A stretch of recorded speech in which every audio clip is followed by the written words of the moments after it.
Today I've got a couple of days. I'm gonna camp a couple of nights. It'll be great fun for me. I brought a old Guild guitar, and so I'll be out there. Probably doing a little strumming, little bit of drinking, but a lot of prospecting, and I'm gonna put some work into this. So I'm out here, and I found something intriguing already. I'm going into an area I know, and I know if I bust bedrock there, I have a good chance of finding something, because further down, back in, I don't know, probably about 12 years ago, I found a crevice with 8 grams of tiny nuggets in it. And I've traced it to the creek we're going to go to, but I also think that this contains some of the same gold and may have been a source of it as well. So anyways, down to business. I found this right here, and you can see that this rock is still together, but it's quartz veined. And I'm going to try to bust this head off here. Let me get this thing tilted down. Yeah, that should be easy. See this? You can see this quartz vein, plain as can be. I'm going to try to break it open. I'm going to see what's in there, because a lot of the gold in this area did basically weather out of narrow quartz veins like this. So I'm going to get to work on this. You can see right here I can get in here. There's a vug in here, and vugs create a good space for crystal formation. Anyways, you can see the quartz. You can see the broken up material between the stones. Even if some material, we've got adjacent schist all over the place. I'm going to take this surface material. This is a downtrend, and then this is coming up here. You can also see this kind of thing. Very interesting little spot here, and I like it. And you've got to look at these things. All right, after a bit of a struggle, I mean, it wasn't easy. But look what I've revealed here. We have, you can see crystallization. You can see the quartz running in a thin vein through here. We've got a lot of dirt adhering to the rock beneath these two uppers. So I've revealed this, and I can just go down, and I'm gonna have to do the most thorough job that I can removing this material. You can see all this adhering material here. Look at that.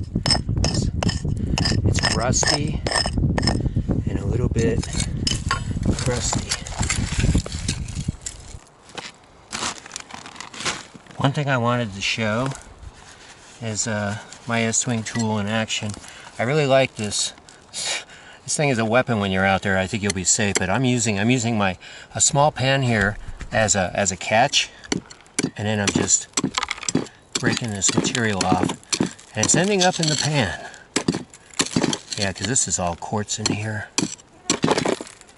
This is where you can see the water coming down here and then turning abruptly and then coming on down the line. So I've dug in here. What we have is the bedrock is schisty here. This is bedrock. It's a continuum of this material. You can see down there, it is essentially a crevice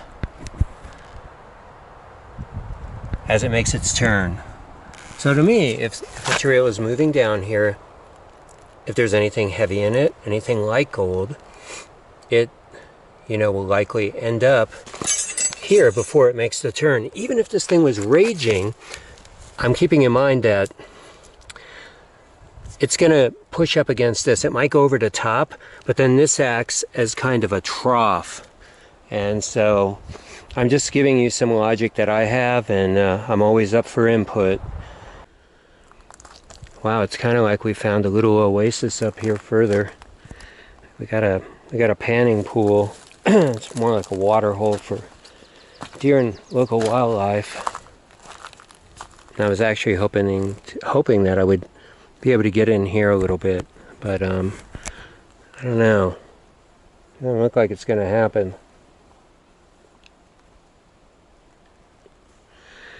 But we'll see what we can do with it. I've got some other spots to check, and God, I really didn't expect all this water. I'll tell you, we get some good monsoons though. You'll get some good hang-ups in this area. Yeah, it feels like it's about anywhere between 7 and maybe 10 degrees cooler, 5 and 10 degrees cooler here. Just the presence of water and the density of the vegetation is more so here. Okay, I'm gonna hike back momentarily. What I found, and you can see there's almost like 2 grooves worn in the bedrock. And I was able to hit bottom. The material on the bottom was super dense and thick and kind of a little bit clay-like, but it didn't stick like clay. And I was pretty excited because, you know, it comes down the main body of the creek. And then it would kind of, it was just a perfect drop spot. And I found a lot of really nice gold here. It's just, again, it's very spotty, but I have found right on this spot.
Alright, so it's morning, and I've done the first pan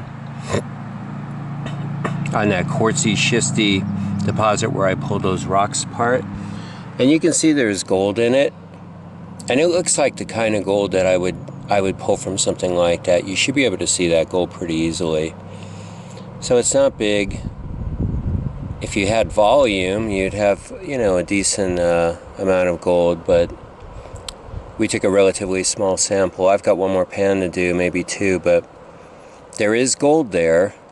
And that beautiful looking, I mean, that stuff was fantastic, just infiltrated with quartz and mineralization, you know, fantastic. But that's what's in there so far. All right, we're on day 2.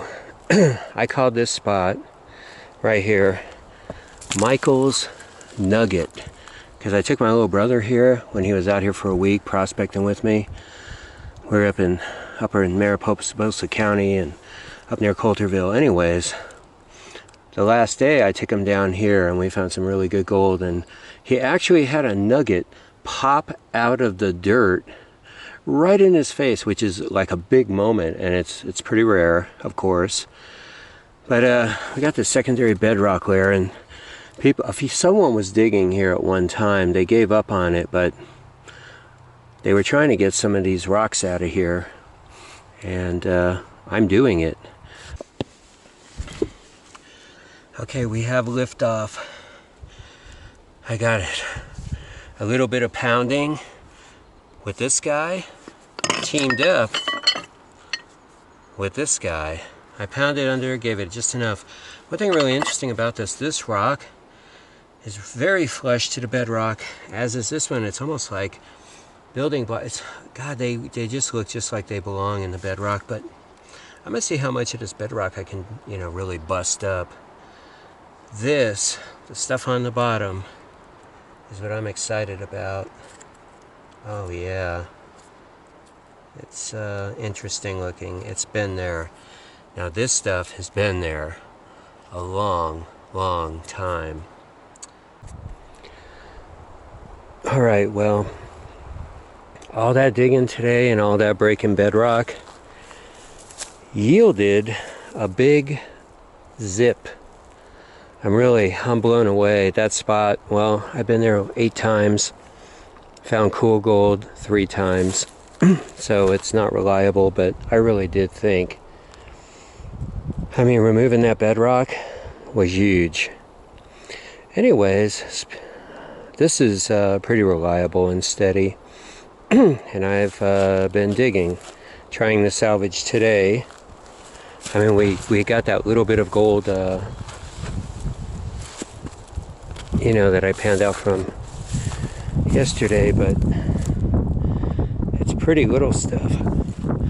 But I've got some potential in these holes. I'm gonna go and pan them, and we'll see what we get, but I know there's gold in it. I'm starting to hit some red oxidized soil, and I know where it comes from. Sometimes it's really good, and sometimes it's just okay, but you'll get some gold in it. So we'll see, and then we just have a half day tomorrow. Well, I think that last spot salvaged our prospecting. I'm getting everything cooking. I cleaned up, washed up really well. I always have soap with me. I always have these water containers. I usually bring 10 gallons.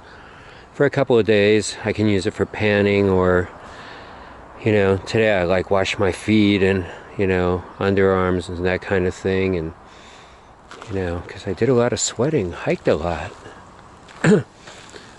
So then we're going to have some grass-fed with some quinoa brown rice with garlic mixed in. It'll be pretty good. Simple, easy camp food. So anyways, I'm cleaning and utilizing a pan. God, imagine the old timers ate out of their pans and everything else. Washed in them. Yeah, they're really handy. Regardless, this is our pittance thus far as the goal goes. I know you can see pretty well. There's actually quite a few, you know, little, but it's so small, you know, but it looks great. Yeah, gold always looks super